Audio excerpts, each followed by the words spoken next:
Bonjour, dans cet épisode de l'Histoire publique, on va parler d'université américaine. Et non, il ne sera pas question de teen movies. Attendez avant de râler. Aux États-Unis, il y a deux types de facs. La fac dite classique, que tout le monde connaît à travers les films, les séries ou autres. Et il y a les facs communautaires, qui sont des facs publiques pour faire des formations courtes et où on peut rentrer plus facilement que dans les facs privées. C'est de celle-là qu'on va parler aujourd'hui. On va parler d'une série qui vous montre le quotidien des groupes d'études dans la pire fac communautaire du pays. Aujourd'hui, on va parler de Community. Et on lance le générique avant que vous ayez eu le temps de dire Cool. Cool. générique.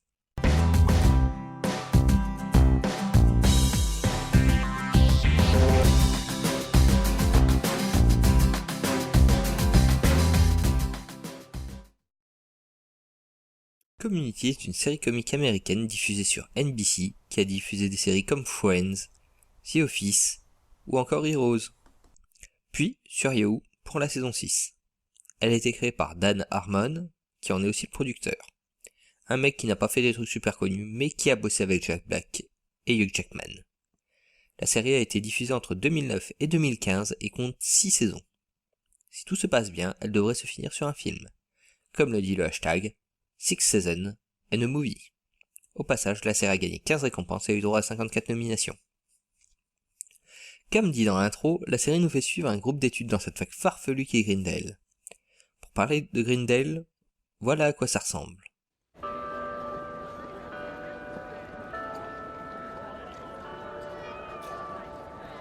Une fac qui a l'air normale, mais attendez de voir quelques particularités. Déjà, la mascotte. Le Human Being. Oui, c'est la mascotte de la fac. Passons. Il y a aussi le drapeau.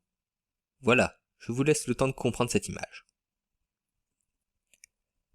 Et pour finir, on a droit au cours. Il y a le billard, l'introduction au vin italien, les claquettes, une critique sur la série Madame est servie. Oui, c'est un cours. Nicolas Cage est-il un bon ou un mauvais acteur? Grande question existentielle. Le cours de blague. Ou les échelles. Oui, les échelles. Il y a aussi des cours normaux, je vous rassure. Mais parlons du plus important, le groupe d'études et ses membres. On a un groupe qui a beaucoup de diversité. Il y a Jeff Winger, chef du groupe, grand manipulateur et ex-avocat. Annie Edison, la jeune fille modèle. Shirley Bennett, la mère de famille très croyante. Pierce Hawthorne, le plus âgé du groupe, raciste et misogyne, et héritier d'une grande firme de lingettes humides.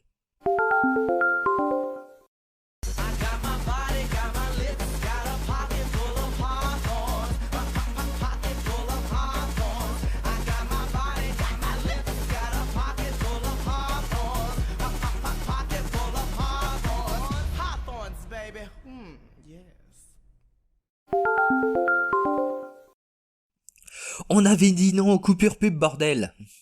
Reprenons.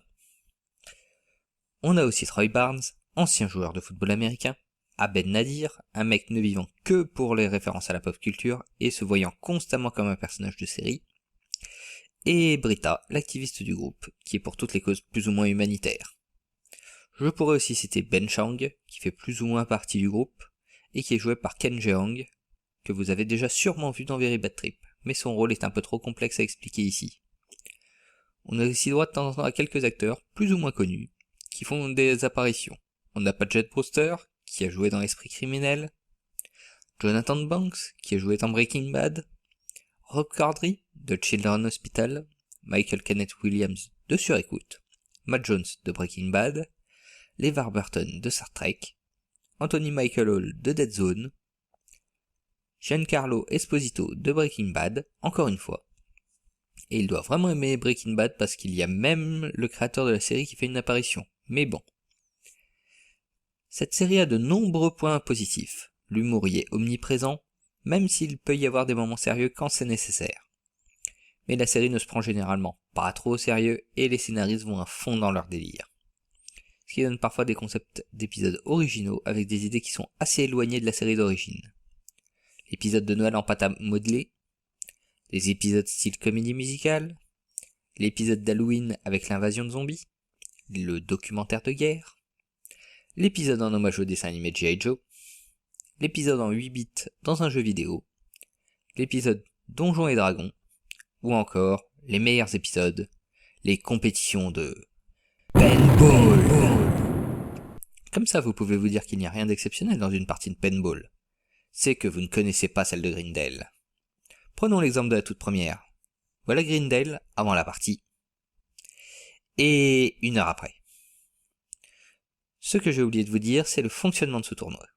Le tournoi se passe sur toute la fac, intérieur et extérieur, et le dernier survivant emporte le prix, ce qui donne lieu à de véritables champs de bataille.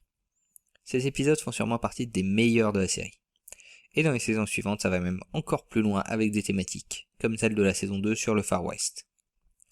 Et le dernier point important de ces épisodes un peu à part, les univers parallèles. Et surtout la Darkest Timeline au début de la saison 3. À partir d'un lancer de dés, pour prendre une décision, Abed dit que s'il y a un lancer pour ça, il y aura 6 autres univers qui vont se créer. Et le pire de ces univers aura une vraie importance pour la suite de la série. Les personnages sont attachants et intéressants. Il y a déjà Jeff et la façon qu'il a d'embobiner les membres du groupe sans que ceux-ci ne remarquent rien. Ou encore le duo Troy et Abed principalement. Troy and Abed in the morning. Ces deux-là sont vraiment géniaux. Leurs délires vont parfois très loin et ce qui est le plus intéressant, c'est leur fausse émission en fin d'épisode. Troy and Abed in the morning, qui sert vraiment de chute de fin et qui en rajoute une couche. And we're back. Today we'll show you how to make homemade kettle corn with Dr. Rich. Rich, how do I get one of those giant spoons? Well, actually, I carved this one myself after lightning struck an oak tree in my backyard. Ooh. And then I made my nephew a rocking horse. That's adorable. Smells heavenly. Dr. Rich, what sets your kettle corn apart? Well, it's a secret ingredient, a couple extra pinches of love. No, you can't beat that. Feels good. Not this again. Rich, you know they're doing a fake morning show. There are no cameras. I know. It's just a fun way to start the day. So grab a paddle partner and hop on in here. You know what? That does sound... Yeah. Troy and Abed in the morning. Et c'est en partie ce qui m'a inspiré pour les scènes post-génériques. Ça et les films Marvel aussi. Au niveau des points négatifs, on a quand même quelques petites choses. Déjà, certains personnages ne sont pas suffisamment développés. Je pense par exemple à Shirley, qui reste toujours dans son rôle de mère de famille très croyante. Et il n'y a pas grand chose de plus à en dire. C'est bien ça le problème. Ce personnage pourrait être mais tellement mieux. Un autre défaut qui pose un double problème est le changement des personnes du groupe dans la saison 6. On perd Troy et Shirley, qui sont remplacés par Frankie et Elroy. Ces deux personnages ont le même défaut que je trouvais à Shirley, le problème de développement, en plus d'être moins intéressants. Mais bon, ils ne sont là que pendant une saison et essayent tant bien que mal de combler le vide. Et justement, cette dernière saison est une des plus mauvaises avec la 4. La saison 4 a le souci de ne pas être dirigée par Dan Harmon, et elle y perd un peu de saveur. Par contre, le souci de la 6 est qu'elle met un certain temps à vraiment démarrer et à introduire les nouveaux membres du groupe. Le dernier défaut de cette ultime saison est d'avoir cassé le duo Troy-Abed qui marchait si bien dans les saisons précédentes. Mais cela a sûrement été fait parce que l'acteur Donald Glover était sur le tournage du film The Lazarus Effect à ce moment-là. Une seule règle pour cette série, toujours en faire plus, même si c'est irréaliste et surtout si c'est délirant. Malgré ses petits défauts, cette série mérite d'être au panthéon des séries comiques. Si la série vous intéresse, vous pouvez trouver le coffret regroupant la saison 1 et 2 en DVD pour 35€, la saison 3 en DVD aussi pour 30€. Pour la suite, il faudra s'armer de patience parce que pour l'instant, aucune trace des saisons suivantes chez nous, à part dans les pays anglophones, mais vous n'aurez pas les sous-titres français, ce qui est un peu dommage. Sur ce, bon visionnage et à la prochaine.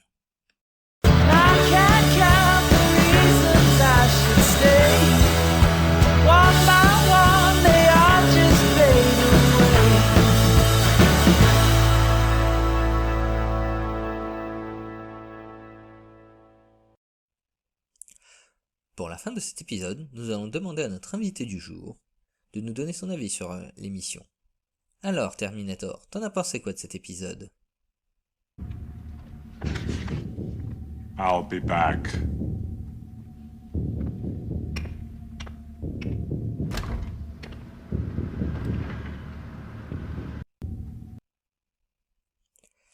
Eh ben, à la prochaine.